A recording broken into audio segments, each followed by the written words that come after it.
Well, it's a real pleasure to share the stage with so many great presenters today and share what we're all passionate about. And I hope you'll join me on this journey. And you won't need to get a PhD to do this, but I'll ask for that at the little 6 seconds of being a scientist at the end. I've invested more than $100 million and 10 years counting of my career developing and scaling sustainable material technologies. And I've learned a lot of things in that time. But one thing I very much believe is that we're in a race to reverse the terrible effects of climate change on this planet, and that takes rethinking how modern innovation works. I don't think it's necessarily about making the next big thing. I actually think it's about remaking it and then making it better. And you can encapsulate that in the phrase, the next same thing, which doesn't exactly have the same ring to it or sound as sexy as the next big thing. But I think when you want to disrupt a big existing industry in service of positive change, it's very critical to innovate on the most beloved products that people have without making them give up what they love most about them. And so to kind of illustrate what I mean about this, I'll use two companies that I think do it very well, Tesla and Impossible Foods. They don't make just great products in their category, they make great products, period. You might drive a Tesla because you want to do your part to reduce air pollution, that you want to get the world off of fossil fuels, or you might want to drive a car that has a button that says ludicrous mode. You might eat an Impossible Burger because you're going to do your part to reduce methane and greenhouse gas emissions, that you're going to conserve our precious freshwater resources, or you might just happen to be at a Burger King and say you want a burger. These are both better versions of the status quo that has existed before, and better put, examples of the next same thing. So at Bolt Threads, a company I founded over a decade ago, we're a company of biologists, chemists, engineers, and dreamers who are really working to invent and scale materials that put us on this path towards a more sustainable future. These are materials that everyone in this room can wear. They're intended for the fashion and consumer products industries. And these are materials that on site, you look at them and say they're simultaneously very similar to what you're used to, what you're carrying or wearing, but they're also wildly different because these are materials that we've used science and technology to reimagine. They're biomaterials that have been completely designed from the ground up with the environmental impact first and foremost in our minds. They really are the next same thing. And there's a few of them on this slide. So to be considered the next same thing, I think there are 3 critical criteria you have to meet. First, you have to be as good or better than the status quo that exists today. You have to be as ubiquitous as the status quo that exists today, and this has big implications for cost competitive, price competitive scale. And last but not least, I really think you need to be significantly more sustainable than the status quo. And we've heard a couple of speakers today talk about the massive environmental damage of the fashion industry. I think the big question in everyone's mind should be, the way this is set up, does the next material breakthrough have the ability to do these 3 things and become the Impossible Burger or Tesla of fashion? And now I'm hugely biased, and I'm going to tell you the answer is yes, because I'm hugely biased. Right? I run a company in this space. But the answer is yes, and I believe that's because the answer is Milo, and that's Bolt's alternative to animal and synthetic leathers. So Milo is made from mycelium. This is the root structure of mushrooms, these fine thread-like cells. And this revolutionary material isn't animal-based or petroleum-based, but it can be used in the same ways as both traditional and synthetic leathers. And when it comes to quality, Milo is durable, soft, supple. We can take it into any color or embossing pattern, as you see in the background there. And in terms of scale, we are currently installing the capacity to produce and deliver more than 1 million square feet of Milo per year, which will very quickly grow into the tens upon tens of millions of square feet that our partners are demanding. And it's worth pointing out, in demand, the world is ready for this change. 100% of that first 1 million square feet a year of Milo we can produce is already spoken for by our top brand customers. So we've been out, we've talked to a lot of consumers about Milo. They want it to look, perform, and age like leather. They don't want to sacrifice quality. And when we design Milo, we don't ask them to. So the answer to that question I asked before is that yes, there is a pathway to a future with better materials. But I'm going to give you a word of caution. Like any innovation, it's going to take steps and stages to get there. So of those 3 things that I pointed out in the last slide about the next same thing, we can all see and touch Milo and know we're delivering something as good as the status quo. We've built a supply chain and secured a group of amazing brand partners who will make it as ubiquitous as the status quo. But I leave that third point there. And to be truly apples to apples and more sustainable, as scientists, we need something we can measure sustainability with. You can't touch and feel it.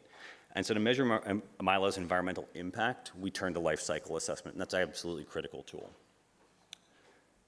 So for those who might be unfamiliar, we've heard this word a few times today, life cycle assessment. I'm going to abbreviate it LCA because I'm going to say it a whole bunch of times from here on out. It brings a quantifiable element to a product's sustainability metrics.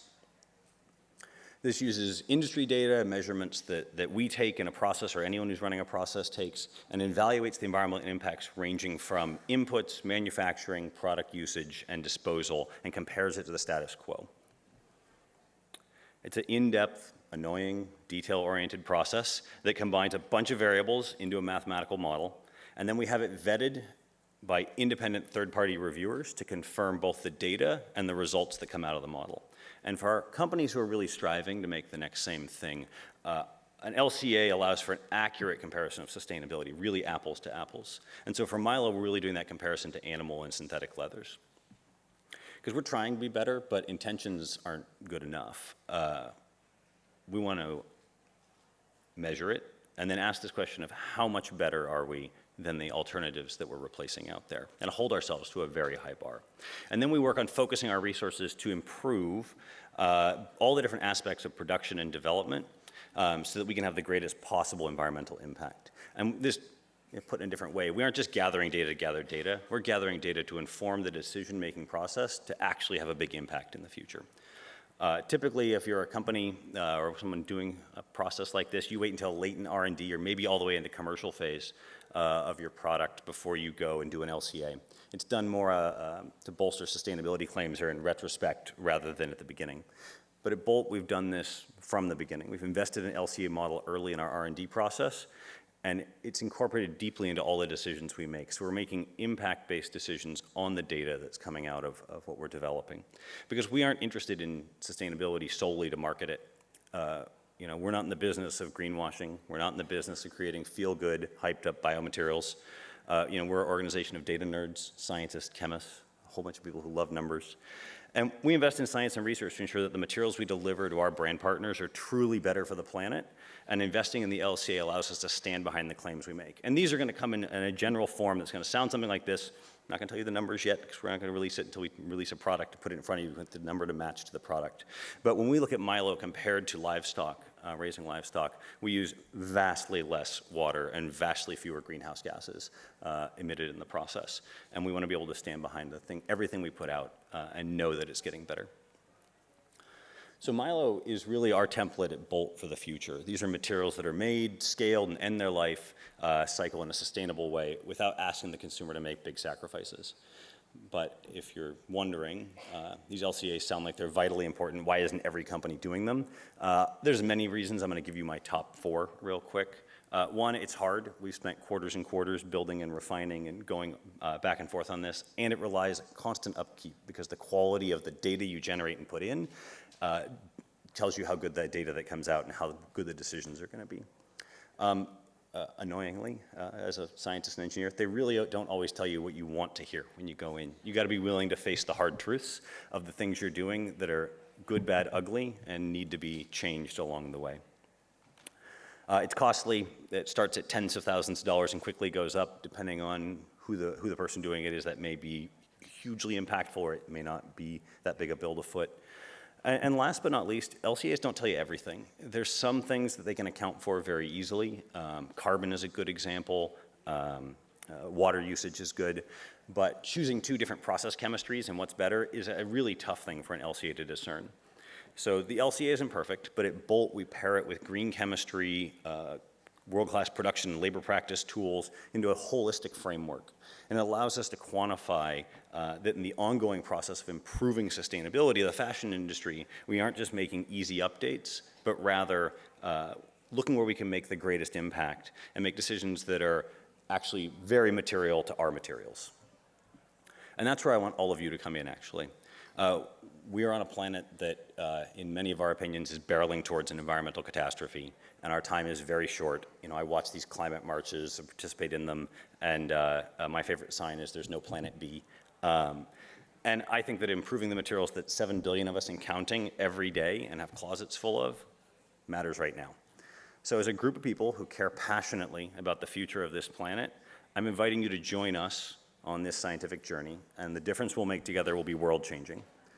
So I'm going to ask you to use a thought process and a question. I'm going to ask you to be a little bit of a scientist. You don't need to spend the 6 years on a PhD that I did. You're going to spend, 6 words.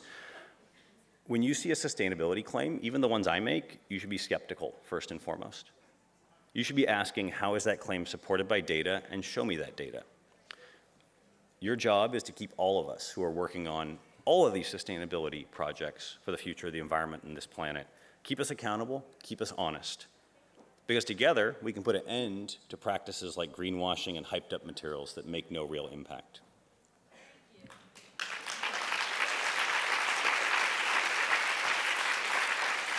And together, maybe, just maybe, we can do what I want to believe, that we can ensure the best days on this planet remain ahead of us. Thank you very much.